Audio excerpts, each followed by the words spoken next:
the reason that God allows Satan, the devil, to do so many terrible things on this earth is because there's a story behind this, and if you don't understand that story, there's just things that, like, you can read the whole Bible and just like you won't understand really why. And I've been wanting to say this for like the longest time, and thought of series and like, okay, how do I present it, and I'm gonna do much better, and I'm gonna get great series out, right? But for the moment, I just have to say it because it's just been on me heart for like the 1,000 trillion time. What I'm talking about is from the Bible, but it also comes from Ellen G. White, and she wrote a book, what is it? The Great Controversy, but not that one. Patriarchs and Prophets. It talks about the beginning of time, the Garden of Eden, and Satan and his fall from heaven, and that explains basically everything. Because what is happening is Satan is cast out of heaven. Yes, he's proud. Yes, he wants to take the throne of God, right? Described in Ezekiel, described in Isaiah. But what ends up happening is, the crucial part is that he tests God's government. He tests God's government. He says, I have a new way of governing. And that's how he got through the angels. It wasn't that he said, oh, like, look, I'm just gonna like do bad things and like, just come do bad things with me. No, like, he tested God's government. He so doubt in the mind of the angels of who God was, and if God's law was necessary, if God's law was true. And what happens then? Now God doesn't change at all, but the perception of God changes completely. And now, because God is love, that's who God is, right? But Satan says he's not love. And this is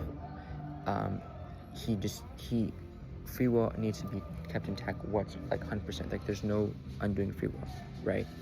So, because God isn't about control, he's about free will and about love, and free will is necessary in love.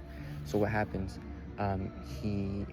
There's immense doubt from the angels and also the other worlds that God created about who God is and about his way of governing.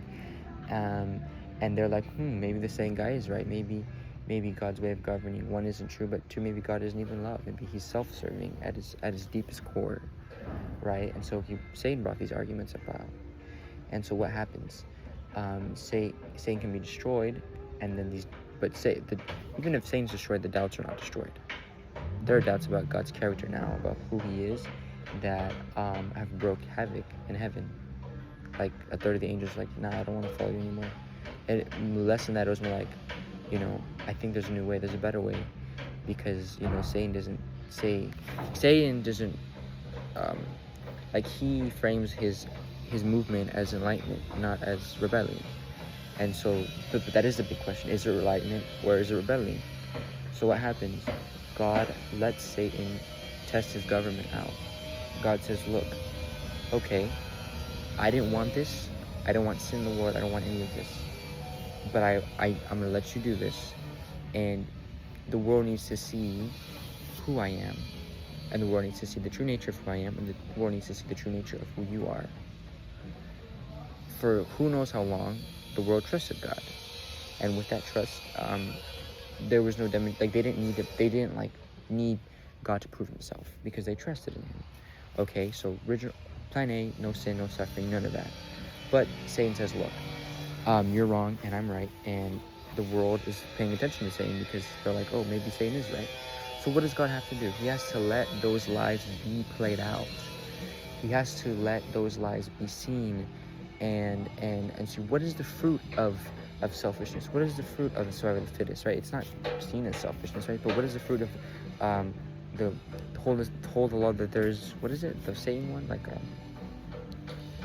there's no law. That's basically like, what is it when instead of self-giving, which is what God is and what we see in the Bible, what happens when selfishness, like giving, not the giving of oneself, but the everything for oneself, right? Selfishness, right?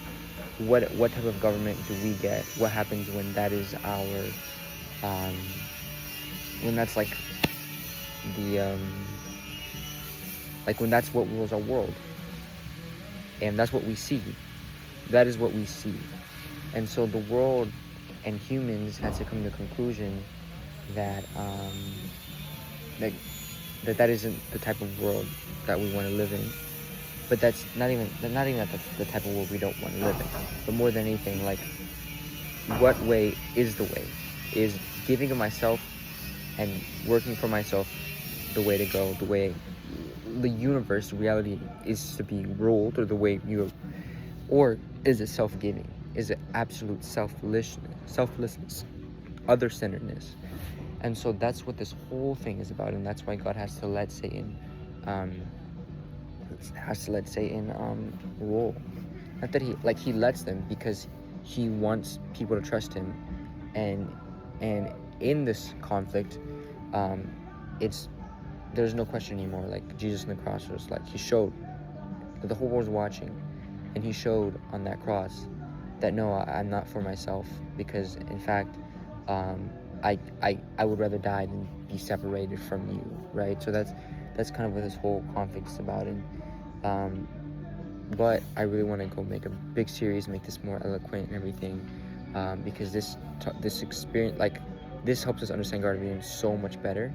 Also the flood, why the flood even happened, explains everything with the flood. It explains about the New Testament, or the Old Testament, about Israel, and how God had a relationship with that covenant people, and Job, and the Tower of Babel.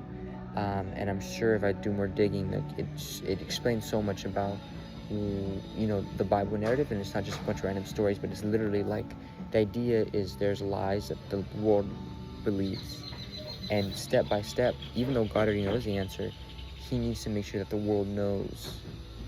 Like, not that there's no speculation, they're going to see in real life what happens when these type of things, when these type of